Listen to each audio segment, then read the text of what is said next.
umuntu yakubwira atavuga amena ngo nuko bakuzumisha ndakurahiye uzumutunga utavuga amena umenye ko ari iyo nshuti mbi iyo nayo niguze hari abantu niguze amena bashobora kwitegereza uko ugacaho intege umenya zaciza tunda kuvuga jengera abandi bantu ariko reka tubabe abantu Yesu afita inshuti nziza ziri ngaha ashobora kugira neza mu gitondo.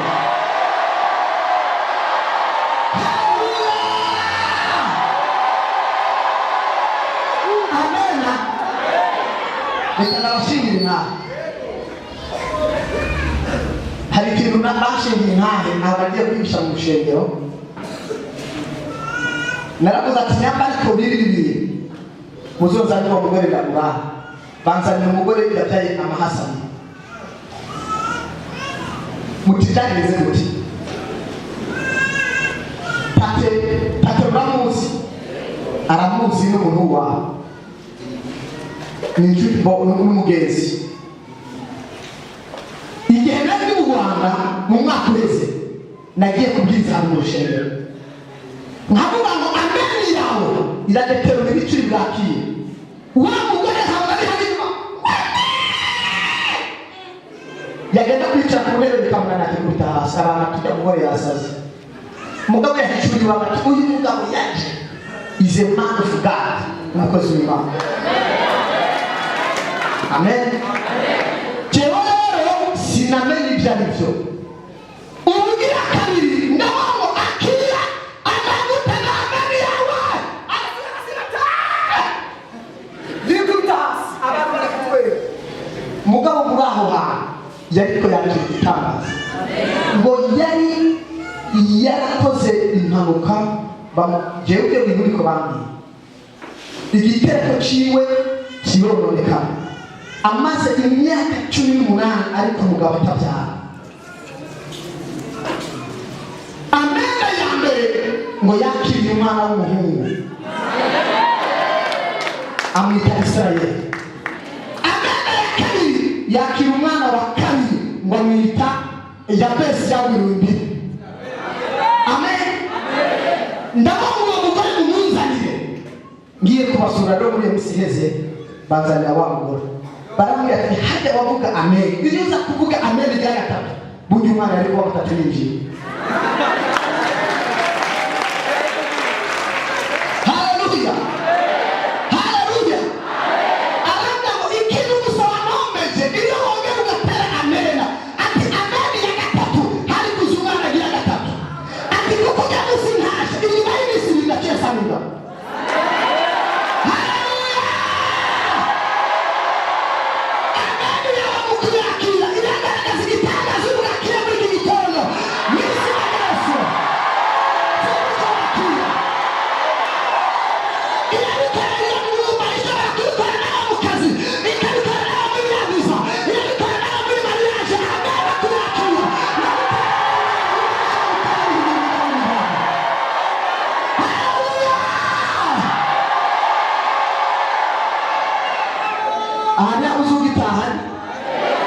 Ndakurahiriza Imana kuko kwizera twizera ibyo tutigeze kubona n'ibyo tutigeze kumva n'amaso yacu kubona. Amen. Aha muratahani amen yarabaye umugongo uyu mwana mvugane nawe yaje gukira.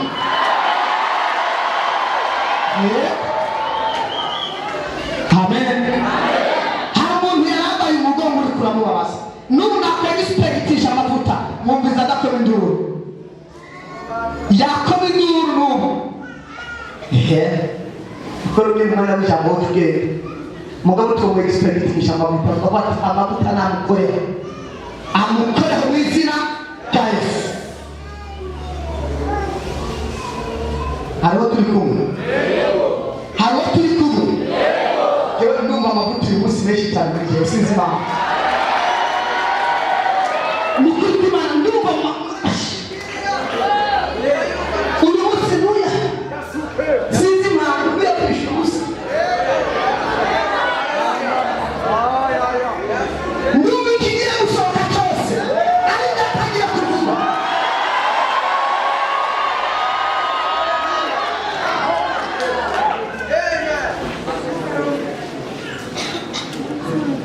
ndumva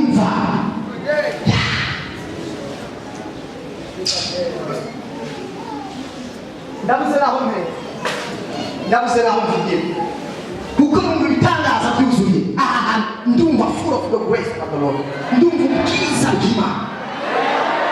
Sinzi ko ariko twasohoye mwembu yaziba ibeshera bamefeshe tutumuka tacho tuzira. Sinzi ko ariko yasohotse.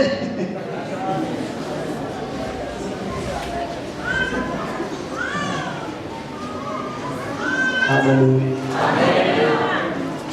Hallelujah. Ariko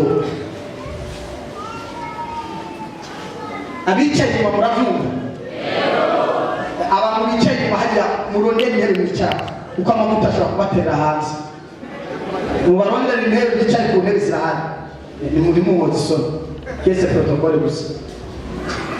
Ndabyumva ko nashobora kwigisha ibikagenda uko ndumva ndi ankontra ndumva amavuta yanjye atari kontrole nari kontrole buri mwanya. Mubu niko ndababwira nabyo mwumva. Ibi niko ndababwira nabyo mwumva mwebwe. Amavuta yanjye buri mwanya nari kontrole. Ashobora n'abariya bicaye hariya akabagirira nabi. Amen. Hallelujah. Tuyetse protokole gusa. Na protokole gusa mwicunga. Kuko ndumva hari ibintu biko mwamujera alikanga ngo hari ibintu biko ndakora mu bintu by'aba.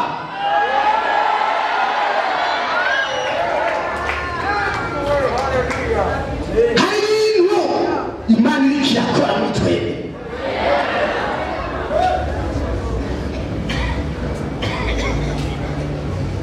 Sinzi ko mu byombi bibiri bikora. Ariko ndumva ndahamya kuko ndafise abantu ubutsinziri bwabo babufasha uko numva afite umupaka ubwo buboko bwafashe ibyawe numva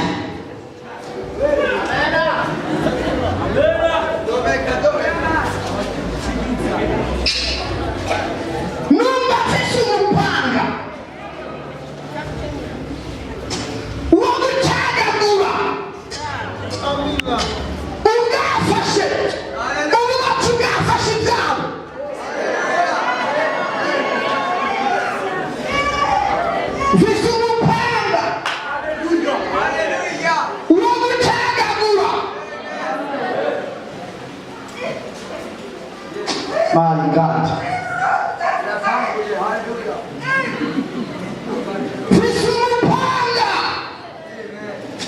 Wewe mushora kubona. Ndabagize semura. Ndabagize semura.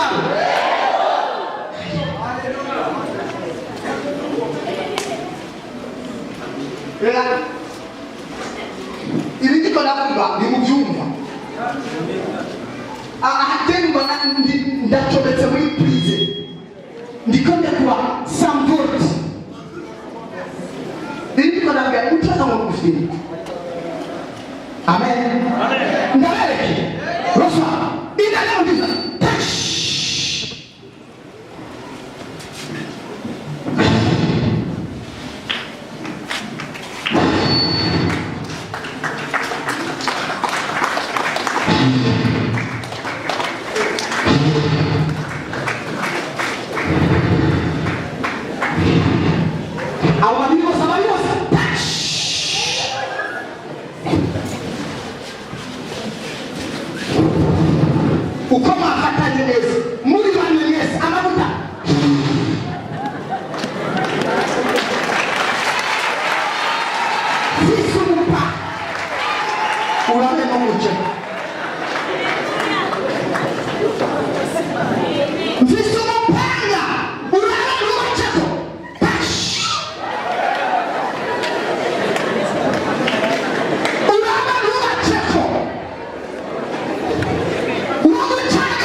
ankontorole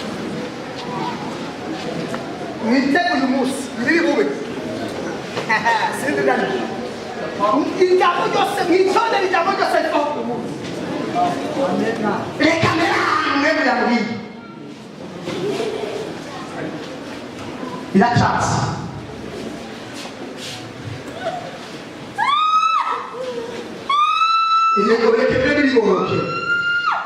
rekebere biribohoke iyo panga nicagagure iminyororo yose